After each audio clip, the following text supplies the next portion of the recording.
Hello दोस्तों, Amrish 11 take channel में आप लोगों का स्वागत है। दोस्तों आज मैं फिर आप लोगों के लिए एक नया वीडियो लेकर के आया हूं। आज इस वीडियो में हम बात करने वाले हैं, हमारे दोस्त ऐसे भी हैं जो ऐसे भी कमेंट करते हैं जिनका वीडियो मैं ऑलरेडी बना चुका हूं। आप देख सकते हैं इस तरह से मैं आज कमेंट में पढ़ने वाला हूं, सबका कमेंट और आंसर देने वाला हूं। सभी के एक एक करके सारे कमेंट में पढ़ूंगा और उसका आंसर देने की कोशिश करूंगा। तो वीडियो को लास्ट तक देखते रहिए। आई होप कि आपको जितनी भी आपके क्वेश्चन के आंसर हैं सभी मिल जाएंगे इस वीडियो में, क्योंकि मैं एक भी क्वेश्चन आज मैं छोड़ने वाला नहीं हूं। जितने भी कमेंट हैं सभी का कमेंट का आंसर मैं देने वाला हूं, इसलिए वीडियो को लास्ट तक देखते रहिए। उससे पहले मैं बताना चाहूँगा कि अगर आपने अभी तक अमरीश 11 टेक चैनल को सब्सक्राइब नहीं किया है तो नीचे लाल कलर का सब्सक्राइब का बटन है, उसे दबाकर सब्सक्राइब कर लें और बेल आइकन को प्रेस कर दें ताकि हमारे आने वाले न्यू वीडियो की नोटिफिकेशन आपको सबसे पहले मिल सके, क्योंकि दोस्तों हम आपके लिए ऐसे यूजफुल वीडियो हमेशा लेकर के आते रहते हैं। तो चलिए स्टार्ट करते हैं एक एक कमेंट को लेकर के। दूसरा है देसी किसान हरियाणा से हमारे एक दोस्त ने पूछा है, सर मेरा डाइकिन का विंडो एसी है 1.5 टन का, उसकी एक प्रॉब्लम है जो कूलिंग भी 27, जो पहले 27 पे करता था, ऐसी कूलिंग 23 पर कर रहा है। कंप्रेसर 2 मिनट चलता है और 5 मिनट बाद बंद हो जाता है, 3 मिनट बाद फिर स्टार्ट होता है, 10 मिनट बाद बंद। क्या प्रॉब्लम है? देखिए ऐसा होता है, उसमें सिस्टम में क्या होता है, एयर कंडीशनर सिस्टम में जिस टेम्परेचर पर हम सेट करते हैं, उसका हमारा नोब होता है, जो रिमोट से सेंसर हमारा जब हम सेट करते हैं जिस टेम्परेचर पर सेट करते हैं, जैसे अगर मानिए 23 पे या 26 पे आपने सेट किया तो ये ऑटोमेटिक है एयर कंडीशनर कि जब हमारा जितना रूम में जिस टेम्परेचर पर सेट करेंगे उस टेम्परेचर पर उसका सेंसर पहुँचने पर वो कंप्रेसर ऑटोमेटिक बंद हो जाता है, क्योंकि उसका सेंसर लगा होता है कूलिंग कॉइल के ऊपर, पतला सा आप देखते हैं सेंसर लगा होता है। वह सेंसर कमांड भेजता है कंप्रेसर को, कंप्रेसर तुरंत बंद हो जाता है। तो ये ऑटोमेटिक है, इसमें कोई दिक्कत नहीं है। कभी 5 मिनट चलता है, बंद हो जाता है। अगर टेम्परेचर सेट होने की बात है कि कौन से टेम्परेचर, किस सेंटीग्रेड पे आपने टेम्परेचर को सेट किया हुआ है। अगर आपने 16 पे सेट किया हुआ है या फिर 18 पे सेट किया हुआ है तो कंप्रेसर आपका काफ़ी देर तक चलेगा और रूम में बहुत ज़्यादा चिल्ड करेगा। अगर 21 पर रखा है, 22 पर रखा है या फिर 25 पर रखा है तो उसी तरह से जब रूम का टेम्परेचर जब उतना मेंटेन हो जाएगा, उस टेम्परेचर पर पहुंच जाएगा तो ऑटोमेटिक कंप्रेसर बंद हो जाता है। इसमें कोई दिक्कत नहीं है, कंप्रेसर ऑटोमेटिक बंद होता रहता है, तो इसमें कोई दिक्कत नहीं है। कंप्रेसर ऑटोमेटिक 5 मिनट, 10 मिनट या फिर 3 मिनट चलने के बाद जिस टेम्परेचर पर आप सेट करते हैं, जितने जल्दी मेंटेन हो जाएगा टेम्परेचर उतने जल्दी कंप्रेसर बंद हो जाएगा। अगला क्वेश्चन हम लेते हैं। ये हमारे दोस्त ने एक पूछा है, एसी में लो प्रेशर और हाई प्रेशर क्या होता है? तो एसी में हाई प्रेशर और लो प्रेशर क्या होता है? देखिए होता क्या, उसमें एक सक्शन लाइन होता है, एक डिस्चार्ज लाइन होता है। जो स्प्लिट एसी की बात करें तो स्प्लिट एसी एक मोटा पाइप होता है, एक पतला पाइप होता है। जो मोटा पाइप हमारा होता है ये हमारा लो प्रेशर होता है, और जो डिस्चार्ज पाइप, जो पतला पाइप होता है, उसे कहते हैं हाई प्रेशर। तो देखिए हाई प्रेशर और लो प्रेशर नापा कैसे जाता है। अगर लो प्रेशर नापना है तो गेज लगा के आपको सक्शन लाइन में जो मोटा पाइप होता है, आप देख सकते हैं जो मोटा पाइप होता है सक्शन लाइन, उसमें लगा करके लो प्रेशर नापा जाता है। और जो हमारा पतला पाइप होता है वहाँ पर गेज को लगा करके डिस्चार्ज लाइन में लगा करके हाई प्रेशर को नापा जाता है, जो कि हर सिस्टम में नहीं दिया जाता है। किसी सिस्टम में हाई प्रेशर और लो प्रेशर दोनों में पिन वाल्व लगे होते हैं, जिससे कि हम हाई प्रेशर और लो प्रेशर नाप सकते हैं। अगला क्वेश्चन है हमारा कि भाई आपने व्हाट्सअप नंबर मिल सकता है कि, देखिए होता क्या, मैं व्हाट्सअप नंबर हर किसी को जो जितना भी है मैं फेसबुक आईडी अपना देता हूं, आप मुझे मैसेंजर पर चैट कर सकते हैं, बेझिझक आप मुझसे मैसेंजर पर चैट कर सकते हैं। जितने लोग भी व्हाट्सअप नंबर मांगते हैं, मैं व्हाट्सअप यूज नहीं करता हूँ, मैं मैसेंजर यूज करता हूँ, फेसबुक मैसेंजर। अगर आप मुझसे चैटिंग करना चाहते हैं तो फेसबुक मैसेंजर पर चैटिंग कर सकते हैं, कोई दिक्कत नहीं है। मैं जितनी भी चैटिंग करेंगे उसकी रिप्लाई मैं देता रहूँगा बराबर, क्योंकि मैं फेसबुक मैसेंजर यूज करता हूँ। सर सैमसंग की इन्वर्टर एसी है, आउटडोर का फ़ैन चल रहा है, 0 एम्पीयर ले रहा है, ट्रिप हो जाता है। तो देखिए होता क्या है उसमें कि अगर आपका केवल फ़ैन मोटर चल रहा है, कंप्रेसर नहीं चल रहा है और ट्रिप हो रहा है, तो देखिए होता क्या है उसमें एरर आ जाता है, क्योंकि कंप्रेसर चल नहीं रहा है इसलिए 0 एम्पीयर ले रहा है। क्योंकि मोटर जो फ़ैन मोटर होता है, कंडेंसर फ़ैन मोटर, वो ज़्यादा एम्पीयर नहीं लेता है, वो थोड़ा सा एम्पियर लेता है, बहुत 0.1 के आसपास के एम्पियर लेता है फैन मोटर। और कंप्रेसर जब चलता है तो वही 4 एम्पियर 5 एम्पियर जितना लेना होता है, सिस्टम जैसा कंप्रेसर हो जाए, छोटा या बड़ा, उस तरह से एम्पियर लेता है। तो यही प्रॉब्लम है कि एम्पियर नहीं ले रहा है और फैन मोटर चल रहा है, कंप्रेसर नहीं चल रहा है, इसकी वजह से एरर आ जाता है और ट्रिप हो जाता है, यही प्रॉब्लम है। तो उसको कंप्रेसर को चेक करें कि कहाँ से फॉल्ट है, उसके पीसीबी में फॉल्ट है या फिर वायरिंग में कहीं फॉल्ट है या फिर इंडोर के पीसीबी में फॉल्ट है, क्योंकि आउटडोर और इंडोर दोनों में पीसीबी लगे होते हैं, उसमें क्या फॉल्ट है या फिर कॉन्टेक्टर में प्रॉब्लम है। आप चेक करें कि कहाँ से फॉल्ट है, उसे सॉल्व करें, सॉल्व हो जाएगा। बस इतना सा प्रॉब्लम है। अगला क्वेश्चन है, भाई कौन रो रहा है? भाई देखिए, हमारे कुछ बच्चे हैं जो कि बैकग्राउंड में उनकी साउंड वॉइस आती रहती है, इसलिए हमारे दोस्त ने पूछा है कि बैकग्राउंड में कौन रो रहा है। हमारे घर पे बच्चे हैं तो इसका कोई प्रॉब्लम नहीं है।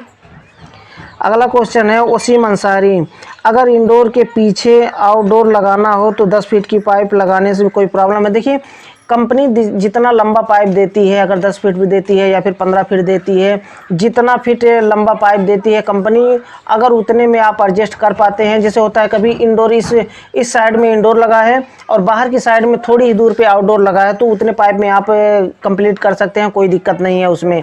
वो तो लंबा पाइप अलग से ज्वाइंट करने की ज़रूरत कब पड़ती है? जब कहीं अगर इंडोर, मानिए सेकंड फ्लोर पे इंडोर लगा हुआ है और थर्ड फ्लोर पे या फिर फोर्थ फ्लोर पे या फिर कहीं दूर आउटडोर लगाने की ज़रूरत है, तब वहाँ पर लंबा पाइप लगाना पड़ता है, अलग से पाइप ज्वाइंट करना पड़ता है, कॉपर पाइप।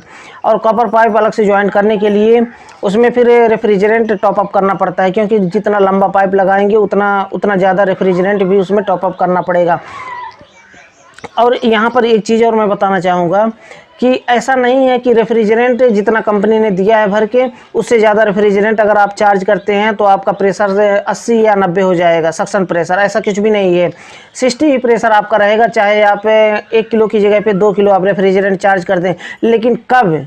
जब आपका पाइप अगर लंबा, ज़रूरत से ज़्यादा लंबा लगाते हैं पाइप, तो उस पाइप में भी रेफ्रिजरेंट आपको भरना होगा, जितना लंबा पाइप आप लगाएंगे। तो यही है सिंपल सा कि आप 10 फीट का पाइप है या फिर 12 फीट का पाइप है, आप सिंपल आप लगा सकते हैं। अगर आउटडोर आपका दूर नहीं ले जाना है, उतने पाइप में आपका एडजस्ट हो रहा है, तो उतना लंबा पाइप आप लगा सकते हैं। कंपनी तो 10-12 फीट ही देती है, तो कोई दिक्कत नहीं, आप लगा सकते हैं, 10-12 फीट ही लगा सकते हैं अगर आपको आउटडोर दूर नहीं लगाना है तो। भाई इन्वर्टर एसी में वैक्यूम के लिए यही वाला सिस्टम फॉलो होगा? देखिए, कोई भी सिस्टम हो, एयर कंडीशनर सिस्टम, विंडो हो या फिर रेफ्रिजरेटर हो या फिर स्प्लिट एयर कंडीशनर हो, उसमें वैक्यूम की प्रक्रिया वही होती है। वैक्यूम उसी तरह से किया जाता है, सक्शन में लाइन में लगा करके वैक्यूम किया जाता है और उसी रास्ते से गैस चार्जिंग भी किया जाता है। वैक्यूम करने की प्रक्रिया वही होती है, कैसे भी करके आप, अगर आप सेल्फ वैक्यूम करते हैं या फिर वर्कशॉप कंप्रेसर से वैक्यूम करते हैं या फिर वैक्यूम पंप से यूज करते हैं, कुछ भी यूज करते हैं, सेम सिस्टम होगा आपका वैक्यूम करने का। वैक्यूम करने का मतलब क्या होता है?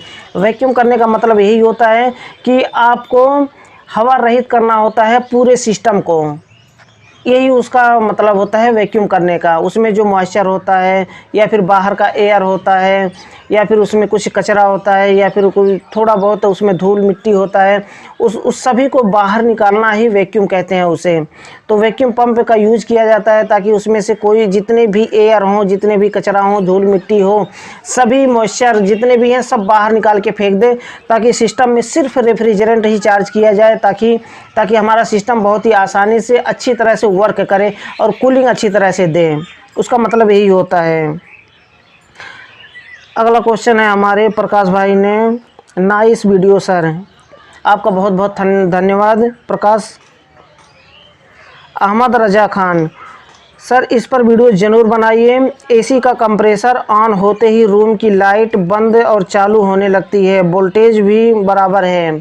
तो देखिए उसमें क्या प्रॉब्लम है, आपने अच्छा क्वेश्चन किया है। इस पर मैं ऑलरेडी वीडियो बना चुका हूं, अगर उस वीडियो को आपने नहीं देखा है तो आई बटन में फ्लैश हो रहा है या फिर डिस्क्रिप्शन में उसका लिंक मिल जाएगा, वहां से क्लिक करके उस वीडियो को देख सकते हैं और सीख सकते हैं कि क्या प्रॉब्लम है। इसमें भी थोड़ा सा बताना चाहूँगा मैं। देखिए, अगर आपका कंप्रेसर की बेंडिंग कमज़ोर है, या फिर कंप्रेसर में प्रॉब्लम है, या फिर कैपेसिटर ख़राब है, तो ये प्रॉब्लम आपके सामने आएगी कि जो ही आप स्टार्ट करेंगे कंप्रेसर, वैसे तो 2 मिनट के बाद सप्लाई आउटडोर को पहुंचती है, 2 मिनट तो सही चलेगा, लेकिन जो ही कंप्रेसर को सप्लाई देगी, पीसीबी जो ही आउटपुट सप्लाई देगी कंप्रेसर को, सभी लाइट जितने भी घर में जितने लाइट हैं सभी डीम हो जाएगा, या फिर बंद भी हो सकता है, एमसीबी भी ट्रिप हो सकता है उस समय। तो लाइट डीम होने का यही कारण है। बारी बारी से आप चेक करें। सबसे पहले डायरेक्ट कंप्रेसर को स्टार्ट करके देखें। अगर डायरेक्ट कंप्रेसर स्टार्ट हो रहा है तो ठीक है, तो कैपेसिटर ख़राब है, कैपेसिटर आप चेंज कर दें। अगर डायरेक्ट कंप्रेसर स्टार्ट नहीं हुआ, डायरेक्ट कोई भी कैपेसिटर के बिना कैपेसिटर के आप डायरेक्ट स्टार्ट करके देखिए, या फिर कैपेसिटर के साथ में अलग वायर लगा करके देखिए। डायरेक्ट यानी मेरे कहने का मतलब है कि डायरेक्ट कंप्रेसर को स्टार्ट करके देखिए, चाहे कैपेसिटर के साथ या फिर विदाउट कैपेसिटर के साथ। अगर विदाउट कैपेसिटर के साथ स्टार्ट करते हैं तो वहीं पर क्लियर हो जाएगा कि आपका कंप्रेसर ख़राब है या फिर कैपेसिटर ख़राब है। तो यही दोनों ख़राब हो सकता है। इसी के कारण हमारा लाइट, पूरा घर का पूरे जितने भी लाइट होते हैं सभी डीम हो जाते हैं, या फिर कभी कभी होता है एमसीबी ट्रिप हो जाता है। तो आप कंप्रेसर अगर ख़राब है तो कंप्रेसर को चेंज करें, या फिर अगर आपका कैपेसिटर ख़राब है तो कैपेसिटर को चेंज करो। दो ही चीज़ होता है हाई एम्पियर लेने का। मतलब कहने का मतलब है कि अगर घर का लाइट डिम हो रहा है तो हाई एम्पियर, कोई सिस्टम हाई एम्पियर ले रहा है जिसकी वजह से पूरे घर का लाइट डिम होता है। आई होप कि समझ गए होंगे आप। अगला हमारा क्वेश्चन है, आकाश कुशवाहा, स्प्लिट एसी 410 गैस भरा जाता है क्या? देखिए, ऑलरेडी इस टॉपिक पर मैं वीडियो बना चुका हूँ। 410 गैस कैसे टॉपअप किया जाता है और कैसे नए सिरे से रेफ्रिजरेंट को कैसे चार्ज किया जाता है, उस वीडियो को आपने नहीं देखा तो जाइए, हमारे डिस्क्रिप्शन में लिंक मिलेगा, वहाँ से क्लिक करके देखिए। या फिर हमारे 410 गैस चार्ज करने का या तो थंबनेल देखकर ही समझ जाएंगे। हमारे चैनल पे जाइए, प्लेलिस्ट में जाइए, प्लेलिस्ट में जाने के बाद आप सारी वीडियो को वॉच कर सकते हैं। वहाँ पर सारे थंबनेल नीचे से ऊपर तक थंबनेल आप देखेंगे, समझ जाएंगे कि इसके अंदर का वीडियो किस तरह का है। तो उसे भी बताना चाहूँगा कि अगर R410A अगर आप रेफ्रिजरेंट को टॉपअप करना चाहते हैं तो टॉपअप कर सकते हैं, लेकिन उसके लिए थोड़ा सा समझने की बात है कि अगर आपका रेफ्रिजरेंट 1/2 यानी कि 50% आपका रेफ्रिजरेंट है तो रेफ्रिजरेंट वैक्यूम करने की ज़रूरत नहीं है, वहाँ पर आप टॉपअप कर सकते हैं। अगर आपका रेफ्रिजरेंट 25% से नीचे है तो वहाँ पर आपको टॉपअप करने की ज़रूरत नहीं है, वैक्यूम करके नए सिरे से आपको रेफ्रिजरेंट चार्ज करना है। नेक्स्ट क्वेश्चन हम लेते हैं। हमारे एक दोस्त ने पूछा है, sir LG AC 1.5 ton compressor trip हो रहा है, फिर 3 मिनट बाद ऑन हो रहा है, ओवरहीट भी हो रहा है, 10 एम्पियर और वोल्टेज 230 बता रहा है। कंप्रेसर ट्रिप हो रहा है, फिर 3 मिनट के बाद स्टार्ट हो रहा है। देखिए, कंप्रेसर ओवरहीट होकर के ट्रिप हो रहा है तो उसमें क्या प्रॉब्लम है, या तो कैपिलरी उसकी ब्लॉक है या फिर उसका कैपेसिटर कमज़ोर है। ऑलरेडी इस टॉपिक पे वीडियो बना चुका हूँ, आप हमारे प्लेलिस्ट में जाइए, वहाँ से जा कर के देखिए और सीखिए।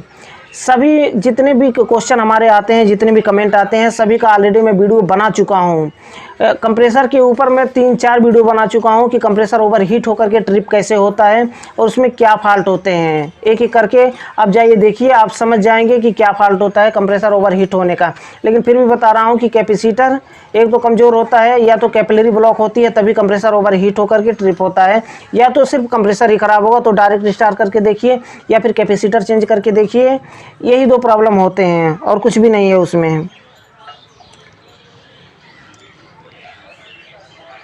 सर, और अगला क्वेश्चन है, अरुणावा, हमारे एक दोस्त ने पूछा है, सर मेरा सैमसंग नॉन इन्वर्टर AC है, 2010 मॉडल है,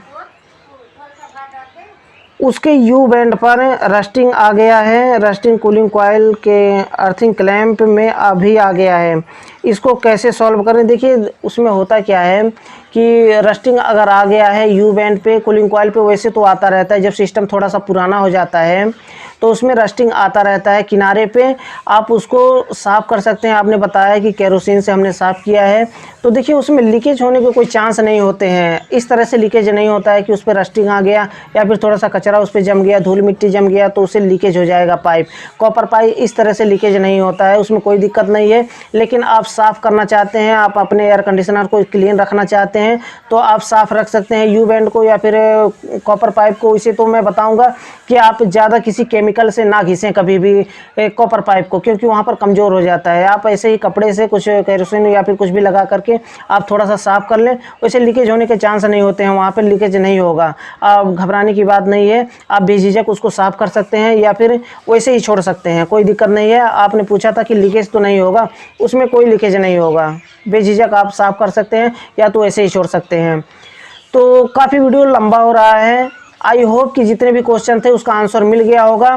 मैं वीडियो ज़्यादा लंबा नहीं करना चाहता हूं, आई होप कि आपके समझ में आ गया होगा। अगर वीडियो पसंद आया तो वीडियो को लाइक ज़रूर करें। और दोस्तों, अगर आपने अभी तक अमरेश 11 टेक चैनल को सब्सक्राइब नहीं किया है तो नीचे लाल कलर का सब्सक्राइब का बटन है, उसे दबाकर सब्सक्राइब कर लें और बेल आइकन को प्रेस कर दें ताकि हमारे आने वाली न्यू वीडियो की नोटिफिकेशन आपको सबसे पहले मिल सके। क्योंकि दोस्तों, हम आपके लिए ऐसे यूजफुल वीडियो हमेशा लेकर के आते रहते हैं।